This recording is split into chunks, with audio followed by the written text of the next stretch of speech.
আন্তরিক শুভেচ্ছা ও অভিনন্দন জানিয়ে আমি আমার বক্তব্য শুরু করলাম। আজ আন্তরিক মাতৃভাষা দিবস, 21শে ফেব্রুয়ারি।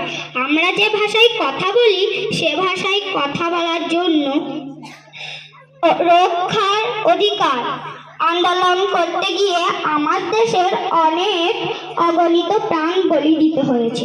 আজ এই অনুষ্ঠানের মধ্য দিয়ে সেই মহান প্রাণদের আমি নমস্কার করে শ্রদ্ধের সঙ্গে স্মরণ করে নেওয়ার চেষ্টা করছি। আসুন যাদের অবদানে আমরা সবাই মাতৃভাষা বলতে পারছি তাদের শ্রদ্ধার সঙ্গে স্মরণ করি।